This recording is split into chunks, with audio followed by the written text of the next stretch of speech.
Morning students, कल 9th class में lesson number 1 शुरू किया था, जिसमें हम पहुंच गए थे पदार्थ के कण एक दूसरे को आकर्षित करते हैं। लेसन नंबर 1 जिसका नाम था हमारे चारों तरफ के पदार्थ, जिनको हम अपने आसपास देखते हैं, तो उनके बारे में हम अध्ययन कर रहे थे। और यहाँ पहुँचे हैं पदार्थ के कण एक दूसरे को आकर्षित करते हैं, अर्थात जिन वस्तुओं को जिन पदार्थों के द्वारा बनाया जाता है, उस पदार्थ के लक्षणों के बारे में हम अध्ययन कर रहे हैं। उसमें सबसे पहला लक्षण है कि पदार्थ के कण एक दूसरे को आकर्षित करते हैं। तो बच्चों, इसमें कुछ आपको यहाँ दिया गया है, एग्जाम्पल के तौर पर समझाए गए हैं कि अगर कुछ बच्चे जो आपस में खेलते हैं, उसमें किसी भी तरीके से बच्चे आपस में खेल कर सकते हैं, समूह बना करके खेल सकते हैं। समूह कैसे बनाए जाते हैं?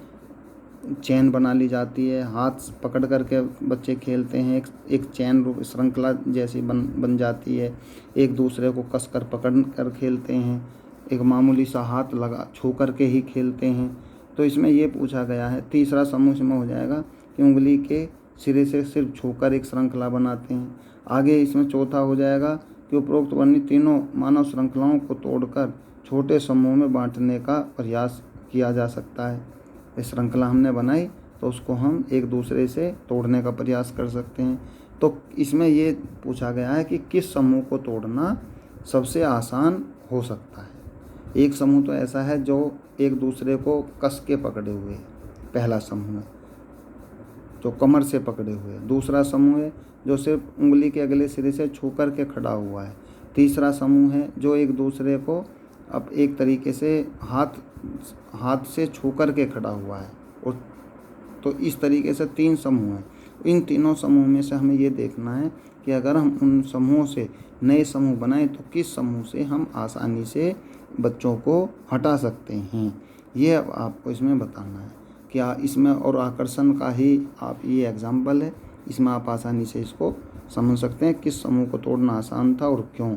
और यदि हम प्रत्येक विद्यार्थी को पदार्थ का एक कण माने, तो किस समूह में कणों ने एक दूसरे को सबसे अधिक बल से पकड़ा हुआ था। तो आप कह सकते हैं कि जो बच्चे एक दूसरे को अपने हाथों से जकड़े हुए थे, अपने शरीर के किसी भाग से मजबूती से पकड़े हुए थे, उन बच्चों को अलग करने में ज़्यादा ताकत लगाने की आवश्यकता होती है। और जो एकदम उंगली के अगले सिरे से छू कर के ही खड़े हुए थे, उनको हम आसानी से एक दूसरे से हटा सकते हैं। तो बच्चों, इस हेडिंग को समझने के लिए ऐसे एग्जाम्पल इसमें दिए गए हैं। एक और इसमें एग्जाम्पल दिया गया है कि एक लोहे की कील, एक चौक का टुकड़ा और एक रबर बैंड लें। क्या क्या सामान है? एक तो लोहे की कील है, चाक का टुकड़ा है और एक रबर बैंड है। इस पर हथौड़ा मारकर, काट कर या खींच कर उसे भंगुर करने का प्रयास करें। भाई, चौक का टुकड़ा है, लोहे की कील है और रबर बैंड है। इन तीनों में से किसके कण अधिक बल से एक दूसरे से जुड़े हैं?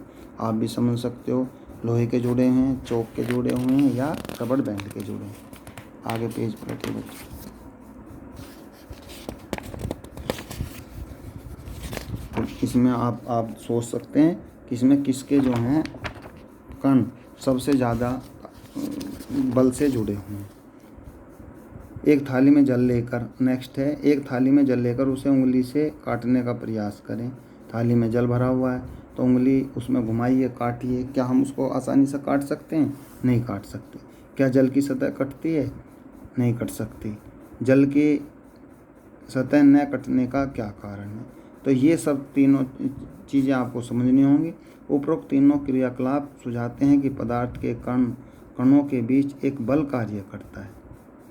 पदार्थ के कणों के बीच एक बल कार्य करता है। यह बल कणों को एक साथ रखता है।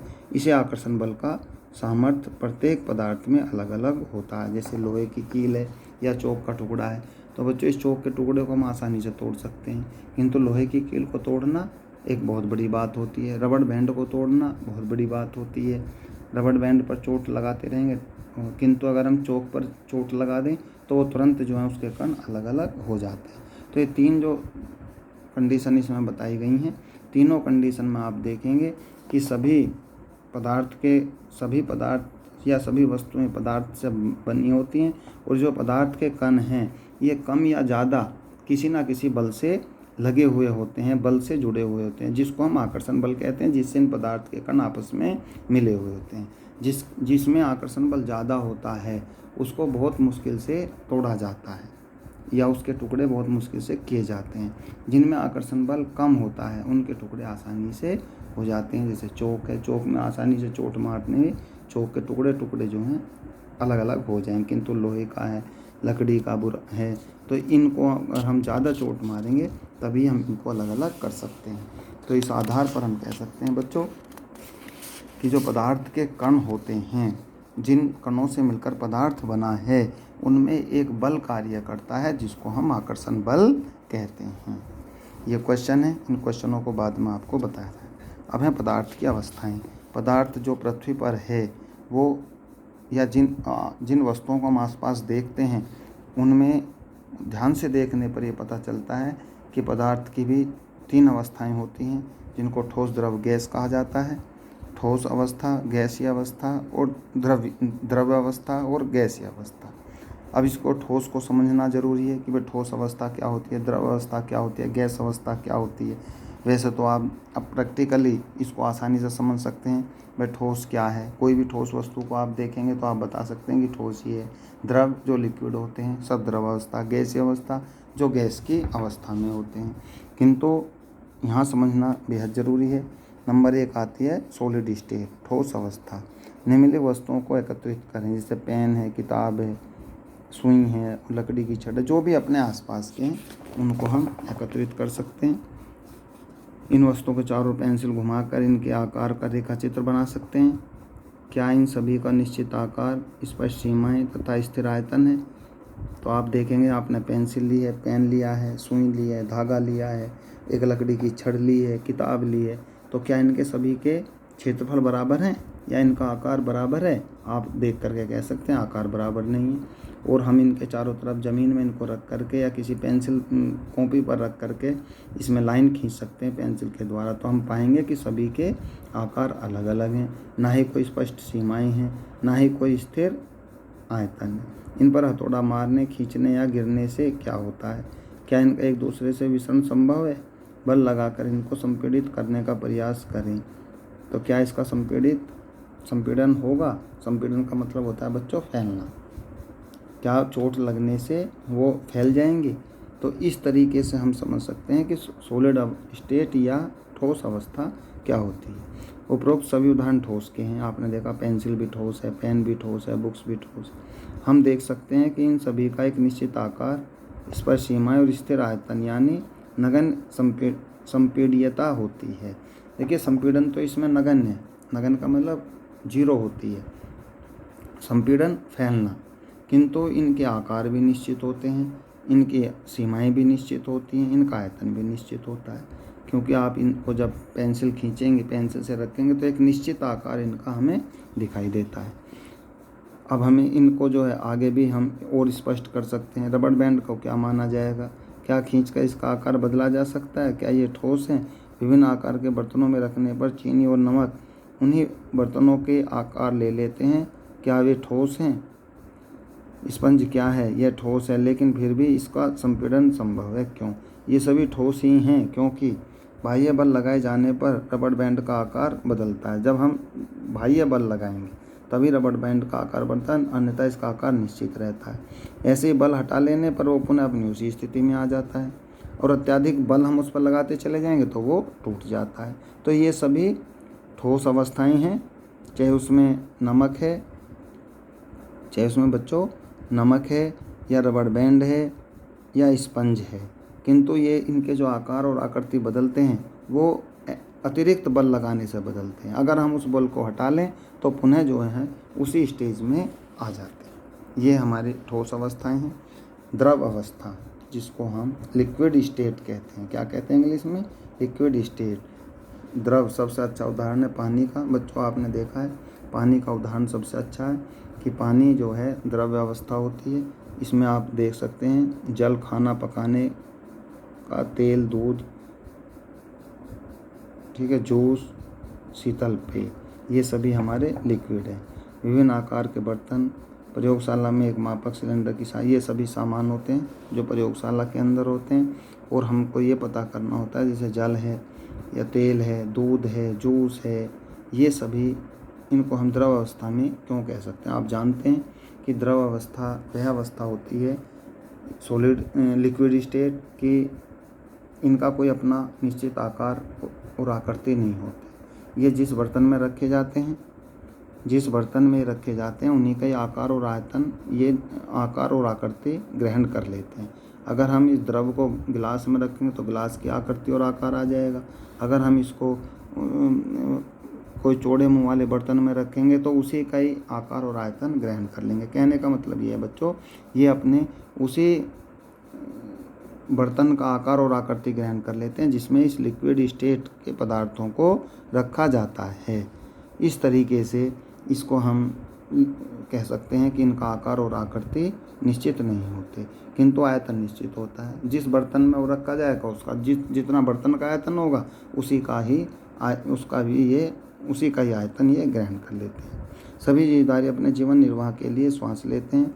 जलीय जंतु जल में घुलिया ऑक्सीजन के कारण श्वास लेते हैं। इस तरह से हम यह निष्कर्ष पर पहुँचते हैं कि द्रव में ठोस, द्रव और गैस तीनों का विसरण संभव है। ठोस की अपेक्षा द्रवों में विसरण की दर अधिक होती है। ऐसा इसलिए क्योंकि द्रव अवस्था में पदार्थ के कण स्वतंत्र रूप से गति करते हैं, अर्थात वे स्वतंत्र रहते हैं, और ठोस की अपेक्षा द्रव के कणों में रिक्त स्थान भी अधिक होता है। इनमें रिक्त स्थान अधिक होता है। नंबर 3 आती है बच्चों गैसीय अवस्था। गैसीय अवस्था का मतलब आप समझ रहे हैं कि जो गैस के रूप में पदार्थ पाए जाते हैं। आपने कभी गुब्बारे वाले पर ध्यान दिया होगा, गुब्बारे में हवा भरते हुए आपने देखा होगा। जो गैस के एक सिलेंडर से बहुत सारे गुब्बारों में हवा भरता है। जब कोई फंक्शन, शादी वगैरह होती है, आपने गुब्बारे वालों को गुब्बारे फुलाते देखा होगा। वो तुरंत बहुत ही जल्दी, बहुत ही कम समय में और सभी गुब्बारों में हवा भर देता है। एक सिलेंडर से वह कितने गुब्बारे भरता है, उससे पूछे कि सिलेंडर में कौन सी गैस है। ये हम उससे जानकारी कर सकते हैं। और इसका ही ये क्रियाकलाप प्रोजेक्ट है जो हमें द्रव गैसीय अवस्था के बारे में समझाता है। और हम देख सकते हैं कि जो गैसीय अवस्था है उसका ना तो कोई आकार निश्चित होता है, ना ही उसकी कोई आयतन निश्चित होता है। और संपीड्यता का जो तुलना है, ठोस और द्रवों की तुलना में गैस की संपीड्यता काफ़ी अधिक होती है। फैलाव की स्थिति काफ़ी अधिक होती है। बहुत थोड़ी गैस बहुत बड़े आयतन में या बहुत बड़े कमरे में अगर हम रखेंगे तो एक कोने पर अगर उस गैस को रखा जाएगा तो उसकी जो स्मेल है वो पूरे कमरे में ऊपर से नीचे तक, चारों तरफ, छत तक, रूफ तक भर जाएगी। और हम कहीं खड़े होकर के भी उसकी स्मेल ले सकते हैं। इसलिए कह सकते हैं कि इसमें जो है संपीड्यता काफ़ी अधिक होती है। हमारे घरों में खाना बनाने के उपयोग में की जाने वाली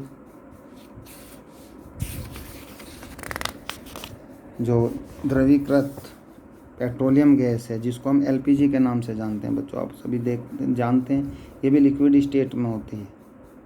द्रवीय अवस्था या अस्पतालों में लिए जाने वाले ऑक्सीजन सिलेंडर में संपीड़ित गैस होती है, जो LPG है या ऑक्सीजन सिलेंडर। आजकल वाहनों में ईंधन के रूप में संपीड़ित प्राकृतिक गैस CNG संपीड़ित प्राकृतिक गैस, ये इसका पूरा नाम हिंदी में है। CNG आप कह सकते हैं। इसमें आपने CNG पंप पर गाड़ियों में भरते हुए देखा होगा कि हम CNG गैस को गाड़ियों में जो है यूज़ करते हैं, गाड़ियाँ चलती हैं, और इसका पूरा नाम है संपीड़ित प्राकृतिक गैस का उपयोग होता है। संपीड्यता काफ़ी अधिक होने के कारण गैस के अत्यधिक आयतन को एक कम आयतन वाले सिलेंडर में संपीड़ित किया जा सकता है, क्योंकि बहुत बड़ी मात्रा में होती है और इसको बहुत छोटे सिलेंडर में हम संपीड़ित कर सकते हैं एवं आसानी से एक स्थान से दूसरे स्थान तक भेजा जा सकता है। हमारी नाक तक पहुंचने वाली गंध में बिना रसोई के प्रवेश किए तो हम जान सकते हैं कि क्या पकाया जा रहा है। कई बार हम बहुत दूर होते हैं और घर में जो सब्ज़ी पकाई जाती है उसकी स्मेल दूर तक चली जाती है कि भाई आज घर में क्या पकाया जा रहा है, तो ये आसानी से एक स्थान से दूसरे स्थान पर पहुंच जाती है। ये गंध हमें कैसे पहुंचती है, खाने की गंध के कण वायु में मिल जाते हैं। आप समझते हैं कोई भी सब्जी या कोई भी खाना ऐसा जो जिसके अंदर सुगंधित है तो वो धीरे धीरे वायु के माध्यम से हमारे नाक तक पहुंचती है और वायु उसके कण जो हैं वायु के अंदर मिल जाते हैं और वो धीरे धीरे जहाँ व्यक्ति खड़ा हुआ है उसके खाने की गंध उस व्यक्ति के नाक तक पहुंच जाती है, उससे भी आगे पहुंच जाती है। गर्म खाने की महक हमारे पास तक कुछ ही क्षणों में पहुंच जाती है। इसकी तुलना ठोस और द्रवों से विसरण से करें। कणों की तेज गति और अत्यधिक रिक्त स्थान के कारण गैसों को अन्य गैसों से विसरण बहुत तीव्रता से होता है, क्योंकि इनके अणुओं के बीच में बहुत ही अधिक एक तरीके से रिक्त स्थान होता है जिसे हम अंतरावकाश कहते हैं। तो ये सब गैसीय अवस्था के एग्जाम्पल हैं। गैसीय अवस्था में कणों की गति अनियमित और अत्यधिक तीव्र होती है। अभी आपको बताया गया था कि जिन पदार्थों से गैस का निर्माण होता है वे पदार्थ या वे कण बहुत ही अत्यधिक तीव्र गति से और अनियमित गति से एक स्थान से दूसरे स्थान पर पहुंच जाते हैं और उन बर्तनों की दीवारों से टकराकर या उस कमरे की दीवारों से टकराते रहते हैं और ये दीवार पर गैस कणों द्वारा प्रति इकाई क्षेत्र पर लगे बल के कारण गैस का दबाव बनता है। तो ये गैसीय अवस्था पदार्थ की आती है। तीनों अवस्थाओं के बारे में बच्चों आपने पढ़ा है, ठोस अवस्था, द्रव अवस्था और गैसीय अवस्था। नेक्स्ट आता है, क्या पदार्थ अपनी अवस्था को बदल सकता है कि ठोस से गैस में चला जाए या गैस से द्रव में चला जाए या ठोस से द्रव में, द्रव से गैस में। बच्चों यहीं तक इस वीडियो में आज आपको भेजा जाएगा। ये मैंने इसमें आपको निशान लगा दिया। आप भी यहाँ तक इस वीडियो को देखें और नेक्स्ट वीडियो में हम शुरू करने वाले हैं क्या पदार्थ अपनी अवस्था को बदल सकते हैं, अर्थात ठोस से द्रव और द्रव से गैस में परिवर्तित हो जाती है। तो ये कल की वीडियो में आपको यहाँ से भेजा जाएगा। सभी बच्चे वीडियो देखें और ध्यानपूर्वक बुक के साथ जो है वीडियो को समझें, करें। जब ये लेसन कंप्लीट हो जाएगा तो आपको क्वेश्चन भी वीडियो के द्वारा ही भेजे जाएंगे। Thank you.